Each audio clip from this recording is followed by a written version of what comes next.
আশ্চর্য ব্যাপার, লাউ কাটতেছে না কেন? এর মধ্যে জানি কি আটকা পড়তেছে।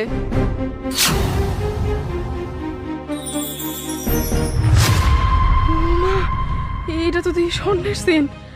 লাউয়ের ভিতরে স্বর্ণের চেন আসলো কোত্থেকা? কোকিলা, আমি আসতেছি। ওই যে বল নিয়ে আসতে তো মনে নাই, কাইটা রাখবো, সে নিয়ে আসতেছি। আচ্ছা তাড়াতাড়ি এগো। কি ব্যাপার, বড় বুবু লাউ না কাটাই চলে গেল, লাউ কাটতাছে না কেন? আমার কি হইলো? লাউয়ের ভিতরে কি আছে দেখি তো। আল্লাহ গো, এটা না দেখি স্বর্ণের চেন। লাউয়ের ভিতর থেকে স্বর্ণের চেন এলো কি কইরা? তাই স্বর্ণের চেনটা আমার কপালে আইছে, আমি রাইখা দেই। এই রাখিয়া, তুই লাউ কাট, আমি ট্রাহি পানি খাই। হ্যাঁ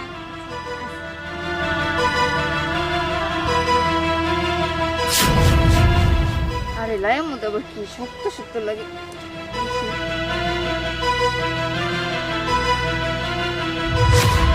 এটা তো স্বর্ণের চেন। লাইয়ের মধ্যে স্বর্ণের চেন কই থেকে আসলো? কেউ আছে?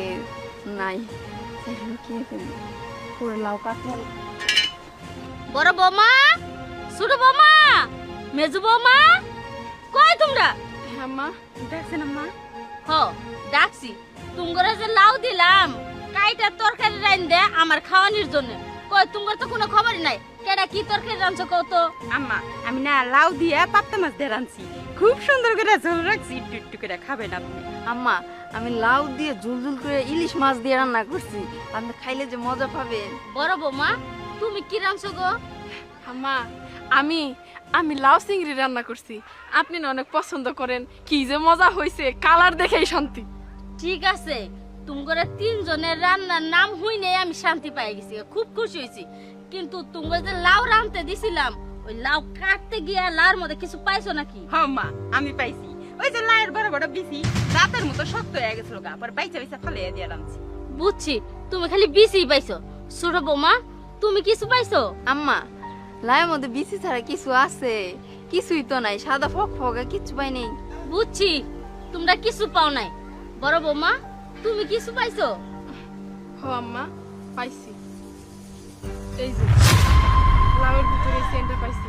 যখন আমি লাউটা কাটতে যাই, তখন দেখি লাউয়ের মধ্যে এই চেন। তাই ভাবছি এই চেন দিয়ে আমি কি করবো, এই চেনটা আমি আমার শাশুড়িরে দিয়ে দিব। তাই রান্না বাড়া শেষ করে এই চেনটা আমি আপনার কাছে নিয়ে আসলাম।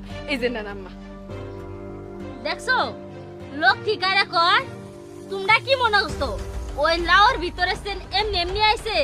না, প্রত্যেকটা লাউর ভিতরে আমি নিজের হাতে সেন ঢুকে রাখছিলাম তোমার পরীক্ষা করার জন্য। দেখছো লক্ষ্মী কারা আমার বড় বৌমা চেনটা পায়ে আমার হাতে দিয়ে দিছে, আর তোমরা কি না ওই চেনের আত্মসাৎ করছো? আমি কিছুই জানি না। লক্ষ্মী হইছে আমার এই বড় বৌমা। কিসের লক্ষ্মী আম্মা? বড় বুবু, কি হয়েছে? বড় বুবু, তোমার একটা কথা বলবো। কি? তুমি যখন লাউ কাটতে যে লাউ থুইয়া চুলাইলা, লাউর ভিতরে কি কিছু পাইছিলে?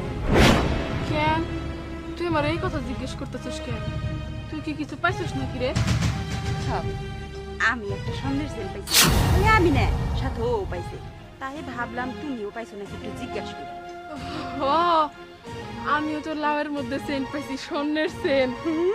যাক ভালো, তিনজনের কপালে খুইলা গেছে। চলো শাশুড়ি দিলে। কি আর শাশুড়ির দিয়ে তুমি? এই কিরা, ও কি পাগল হয়ে গেছে নাকি? এই চেন এটা আমরা পাইছি, এটা শাশুড়ির দিমু কি জন্য? এটা বিক্রি করলে কত টাকা হইব? আমরা জামা কাপড় বানাবো, ভালো মন্দ খামো, তাই না? এটা ভবিষ্যতের একটা ব্যাপার আছে না? শাশুড়ি দিমু কি জন্য?